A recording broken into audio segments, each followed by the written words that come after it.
Nyaata nyaaddottanii? Gurbattii ada gana nama mana jirtaati? Dallaa horee keessanii dhanii jira. Baalageen kun. Maali inni wanti maal gooti mucaa koo? Ittis badiin kun. Kana mucaa koo ittee maqaa of hin balleessin dhugaadha sooretti. Maal jetti wanti?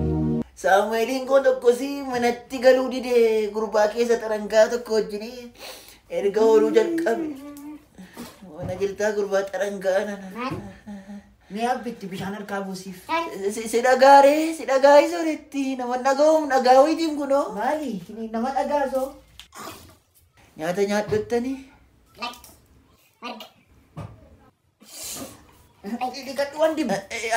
Adau sooretti adau.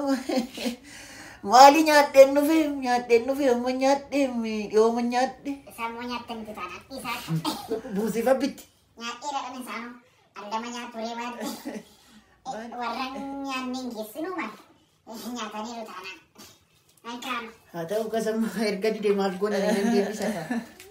Argeennaaf ijoollee argii dhabe. Bungullu. Aldama nyaachuuf kaani. Nandeema sooretti nandeema sammuu maalirra jedhan.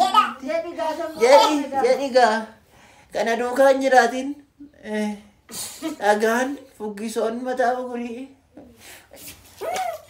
Jedhi gaa sammuu. Ije sooretti. Karaa mucaa kootu natti dhuftu teessiif gaariidha. Eenyuun iyyuu dhiisuun dhala koorratti. Hammam yoo direeyyuu anaaf dhala koodha. Si galee? Akkamitti guddisee yaadata? Maalii sooretti nama dhageessu mallayyoon irraa butee fiigaa Lakki mucaan koo kana godhu. Naan deema dhugaadha mana gala lammaffaan dhufuun.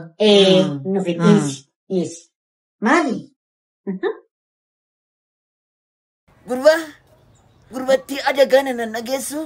Anaaf waamuu keessanidhaayi. Maarreeji malee maaltu jiraas? Gurbaadhaaree maqaan kun maqaa qaba. Saamu'eelii koo argiteettaa Saamu'eelii koo? Beekunoo Saamu'eelii keessan isin eegaa. Maali wanti gammiin kun hin jedhan? Fuggisoo mataa bugurii kun maalitti beekuni abbaan isaa tokko irraa miidhaa ijoollee. Sirree sidatti fi gurbaa beektaa lafa inni jiru. Tonkolii baatti kun. Maal dhuguma mucaa keessaniin Saamu'eelii koo jettanii waamtu. Anaan immoo gurbattii adagaa nana bungulluu jettanii na waamtu. Anamoo isinii tonkolii. Dhuguma adagaadhati. Sammuchi hammina oomisha dhugaadha. Saamu'eel! Gurbattii warra manaa. Warri kun. Eenyudha? Gurbaa adagaa nana mana jira. Maal hojjetta mana dhattee Saamu'eelii koo nooftu qofaa mana jira reefii dhaqee. Reefi maaloo mana jira abbaan kee? Isa kaleessaatti muufi. Saanoo mana hin jiran. Hin jiru? Badaa kana hin jiru. Beeka wantati yaaddis. Beeka. Seenaafu.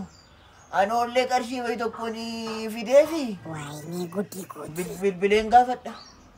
Manatti galanii hin beekanii erga torbee tokkooti jettee haa ta'u. Akkas taanaanoo ana jiru saanoo.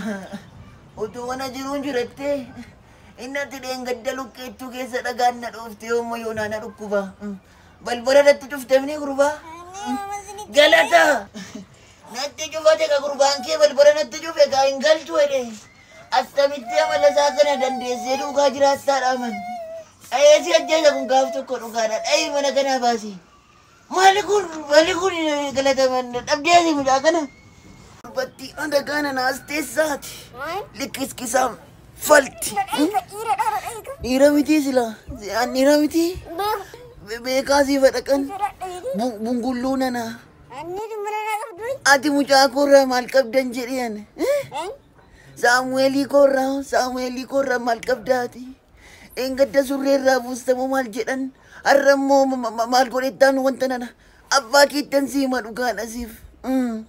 Ati maa yoo man dheeman. Ani mootiin tuutaanan agaadhaan dhaqeedhaan. Maatte gurbaa. Sinnaa maatte. Kottuu na dhayi. Hiriyaa keetii gurbaan maal? Hiriyaa keetii xinnaati abbaa keenan ta'an. Maali kun? Ani waan akkasii. Kottuu na dhayi. Luqqeettuu koo maaloo? Luqqeettuu koo na dhayi. Kottuu galata. Maloo.